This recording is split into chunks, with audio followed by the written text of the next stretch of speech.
Love at first sight. सर्दियों की वह शाम जब सूरज अपनी हल्की किरणों के साथ आसमान के कोने में छिपने को था। गुजरात से पलामू जाने वाली ट्रेन धीमी रफ्तार में पटरी पर दौड़ रही थी। राहुल 26 साल का युवक खिड़की के पास बैठा था। उसकी आंखों में अपने गांव की मिट्टी को छूने की ख्वाहिश थी। वह पलामू के लेस्लीगंज का रहने वाला था और गुजरात में ड्राइवर का काम करता था। अपनी मां की बिगड़ती तबीयत के कारण वह जल्दी घर लौट रहा था। ट्रेन में एक हलचल हुई और एक लड़की राहुल के पास वाली सीट पर आकर बैठी। हल्के नीले सलवार सूट में उसके कंधों पर खुले हुए लंबे बाल किसी हवा में लहराते पड़ों की तरह लग रहे थे। उसकी आंखें गहरी और चमकदार थी, जैसे उनमें कोई अनकहा रहस्य छिपा। वह प्रियंका थी, बिहार के सासाराम से। प्रियंका अपने रिश्तेदारों से मिलकर घर लौट रही थी। राहुल ने उसे अनायास देखा। पहली नजर में ही कुछ था जो उसकी नजरें उस लड़की पर टिक गई। खिड़की से बाहर देख रही प्रियंका की मासूमियत, उसकी उंगलियों का किताब के पन्नों को पलटना, सब कुछ जैसे राहुल के दिल की धड़कन बढ़ा रहे थे। आप सासाराम जा रही हैं? राहुल ने हिम्मत करके पूछा। प्रियंका ने थोड़ा चौंक कर उसकी तरफ देखा और मुस्कुराई। हाँ, आप? मैं पलामू जा रहा हूं। लगता है हम पड़ोसी हैं, राहुल ने मुस्कुराते हुए कहा। प्रियंका ने हल्की हंसी में कहा, शायद। बस यह हल्की बातचीत उनके बीच की दीवार को तोड़ने के लिए काफी थी। फिर शब्दों ने जैसे अपनी जगह बना ली। दोनों के बीच बातें होने लगी। प्रियंका ने अपनी जिंदगी के सपनों, अपनी उलझनों और अपनी यात्राओं के बारे में बात की। और राहुल, वह तो बस उसकी आवाज में खोया हुआ था। ट्रेन पटरी पर चलती रही और उनके बीच की बातें जैसे गहराई में उतरती चली गई। राहुल ने प्रियंका से पूछा, आप हमेशा किताब पढ़ती हैं क्या? यह सफर का साथी है। प्रियंका ने मुस्कुराते हुए जवाब दिया, किताबें मेरे लिए एक अलग दुनिया है। यह मुझे उस जगह ले जाती हैं जहां मैं खुद को ढूंढ पाती हूँ। राहुल ने उसकी ओर देखते हुए कहा, शायद यही वजह है कि आप इतनी खूबसूरत लगती हैं। आपके चेहरे पर किताबों की कहानियों की चमक है। प्रियंका थोड़ी छेप गई, लेकिन उसने अपनी मुस्कान छिपाने की कोशिश नहीं की। राहुल की बातें उसके दिल को छू रही थी। ऐसा नहीं था कि प्रियंका पहली बार किसी से बात कर रही थी, लेकिन राहुल में कुछ अलग था। उसकी आंखों में सच्चाई थी, उसकी मुस्कान में ईमानदारी। रात हो चुकी थी और ट्रेन की खिड़की से चांदनी अंदर झांक रही थी। दोनों ने चुपचाप तारों को देखा। प्रियंका ने अचानक कहा, आपको कभी ऐसा नहीं लगता कि यह आसमान हमें देख रहा है? राहुल ने जवाब दिया, शायद, या फिर यह आसमान हमारी कहानियां अपने में समेट रहा है। प्रियंका ने उसकी तरफ देखा और उसकी आंखों में एक सुकून पाया, ऐसा सुकून जिसे उसने शायद पहले कभी महसूस नहीं किया था।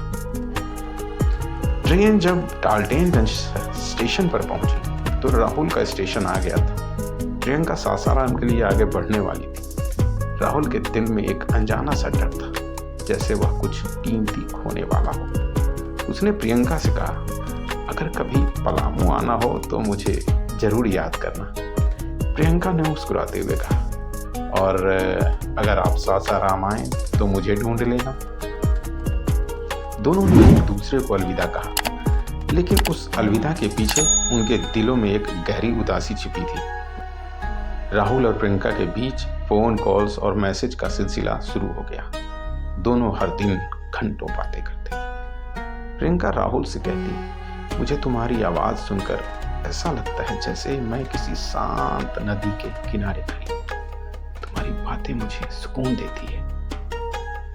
राहुल ने एक दिन फोन पर कहा, प्रियंका, तुम्हारे बिना हर दिन अधूरा लगता है। तुम्हारे साथ बिताए वो चंद घंटे मेरी जिंदगी का सबसे खास हिस्सा बन गए। प्रियंका के दिल में भी राहुल के लिए कुछ गहरा बस चुका था। उसने कहा, राहुल, अगर मैं कहूँ कि मैं तुमसे मिलने पलामू आना चाहती हूँ तो क्या तुम मुझसे मिलोगे? राहुल ने मुस्कुराते हुए कहा, प्रियंका, अगर तुम पलामू आओगी तो यह मेरी जिंदगी का सबसे खूबसूरत दिन होगा। कुछ दिनों बाद प्रियंका पलामू आ गई। राहुल उसे स्टेशन पर लेने पहुंचा। जैसे ही प्रियंका ट्रेन से उतरी, राहुल की आंखों में खुशी के आंसू थे। प्रियंका ने उसे देखकर कहा, क्या मैं तुम्हें इतनी प्यारी लगती हूँ कि तुम रोने लगे? राहुल ने हंसते हुए कहा, यह आंसू नहीं, यह खुशी है। दोनों ने स्टेशन के पास एक छोटे से कैफे में बैठकर चाय पी। फिर राहुल ने प्रियंका को पलामू की गलियों में घुमाया।